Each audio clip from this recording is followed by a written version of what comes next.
Hello guys! Good morning sa ating mga ka-work dyan, sa ating mga ka-partners, ka-business and ka-work OFW. Welcome back to my channel. This is Jean Juana Patindol. So kung inyo pong mapapansin guys, ating isi-share ang ating MP2 Savings Program. So ang ating MP2 Savings Program, magkakaroon po siya ng laddering. So ano po yung laddering?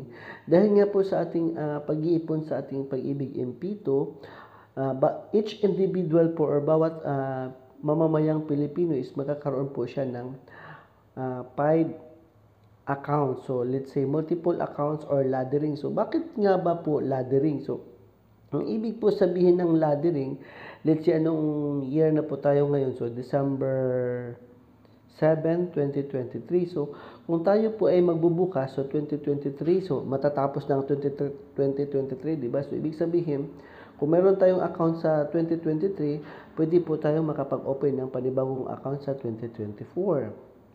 So, let's say 2025, 2026, 2027. So, ibig sabihin nga, yun ang sinasabing laddering. So, each year, meron po tayong masasabing magmamature.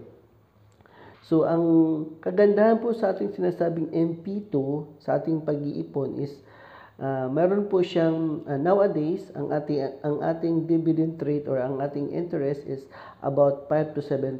So kung magsi 7% niya ang interest, so the good for us. Pero kung mababa siya ng 5%, still. So yun nga ang sinasabi natin na up and down dividend yield or interest or dividend rate. So as per year na income sa ating Pag-ibig MP2. So each individual can apply as 5 accounts or multiple accounts when it comes to our Pag-ibig MP2 savings program.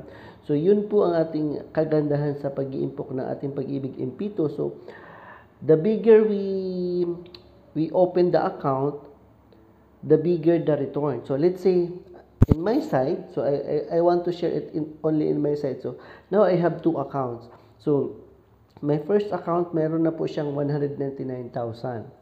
So hindi po ako nagmamayabang, sinishare ko po sa inyo para mas ma-challenge po kayo, mas ma-encourage po para po na talagang pamarisan niyo po na ako po isang hamak na OFW lamang na parang naghahanap po ng security. So, of course, ayaw ko po na matulad doon sa isang kababayan natin sa Hong Kong or Singapore na 30 years na po siyang bilang OFW, tapos nung nag-stay for good na po siya na parang at the age of 53 or 54, isang babae po siya at saka single mom na nung nag-stay for good na po siya na wala na po siyang may iabot sa kanyang pamilya, parang binabalahura na lamang po siya. So, ngayon, ang gusto po natin is magkaroon po tayo ng idea or saving investment when it comes to Pag-ibig MP2 Savings Program. So, masasabi ko na ang kagandahan po ng ating Pag-ibig MP2 Savings Program is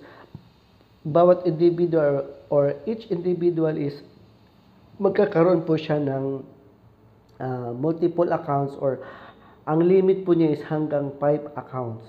So, tulad ko nga, sabi ko is meron ako ngayong 200,000. So, ibig sabihin, magmamature na po siya ng by next year by 2024. Since hindi po ako OA, so pwede ko na siyang i-withdraw by 2025. Yun po ang plano ko na magbabakasyon.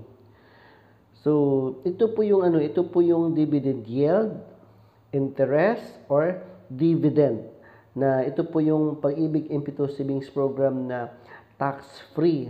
So, sa ating paghahanap ng extra income or passive income, so I'm considering myself as having passive income when it comes to Pag-ibig MP2 dahil nga for now I have my second account and then my second account is about 38,000. So hindi na po ako sa ulo or makakabigay sa inyo ng exact detail, but I can share also that is my saving program when it comes to Pag-ibig MP2.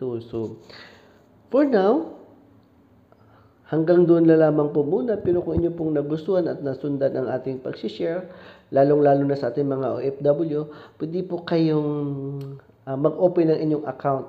Kung kayo po ay hindi pa nakapaghulog, kailangan nyo makapaghulog ng ating pag-ibig contribution bago po kayo magkaroon ng ating pag-ibig MP2 savings program. So, saang panig man kayo ng mundo, thank you for watching. Stay safe, God bless, and bye-bye!